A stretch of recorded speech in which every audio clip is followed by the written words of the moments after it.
Hi friends, இன்றைக்கி ஒரு சூப்பரான ஈவினிங் ஸ்நாக்ஸ் பார்க்கலாம். பார்த்தீங்களா, கேவுரு மாவு. இது நம்ம வீட்டிலேயே ஓனாக அரைச்ச மாவு. கேவுரு வாங்கிட்டு வந்து கழுவி காய வச்சு அரைச்சது. இப்போது இதில் தேவையான அளவுக்கு நம்ம மாவு எடுத்துக்கலாம். புட்டு எப்படி செய்கிறதுன்னு பார்க்கலாம். கேவுரு மாவில் புட்டு தேவையான அளவுக்கு மாவு எடுத்துக்கோங்க. உப்பு தேவையான அளவு. நெக்ஸ்ட்டு இதில் கொஞ்சமாக நல்லெண்ணெய் ஆட் பண்ணிக்கோங்க. இப்போது தண்ணி விட்டு நான் காட்டுற பதத்துக்கு நல்லா பிசைஞ்சுக்கோங்க. கொஞ்சமாக தண்ணி விட்டு இந்த மாதிரி பிசைஞ்சு எடுத்துக்கோங்க. இந்த பெருசாக உருண்டையாக இருக்காது. இப்படி கையாலே இப்படி தேய்ச்சி எடுத்துடணும்.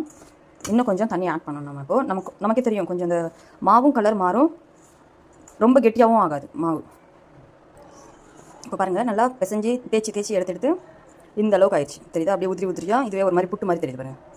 இதை இன்னமும் நம்ம கையால் தேய்க்கலாம். இப்படி எடுத்தோம்னா பாருங்கள், பெருசாக வருது. இதெல்லாம் இப்படியே தேய்ச்சி விட்டுட்டே இருக்கணும். பொடிசாக இருந்தால் தான் புட்டு சாப்பிட்றதுக்கு ரொம்ப நல்லாயிருக்கும். ஸோ உங்களால் முடிஞ்ச அளவுக்கு இந்த பெருசெல்லாம் இப்படி உடச்சி இப்படி எடுத்து தனித்தனியாக அப்படியே புட்டு விட்டுருங்க.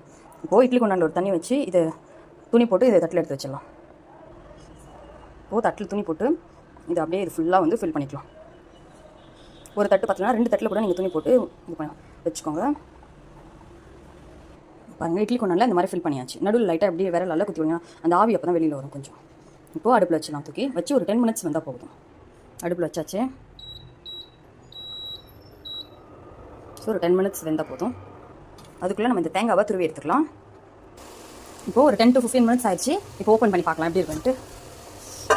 கலர் எவ்வளோ டார்க்காகி எவ்வளோ சூப்பராக வந்துருச்சு. இப்போ இது வேறு ஒரு பாத்திரத்தில் ட்ரான்ஸ்ஃபர் பண்ணிக்கலாம். இப்போது ஒரு பாத்திரத்தில் எப்படி ட்ரான்ஸ்ஃபர் பண்ணி எடுத்துக்கோங்க.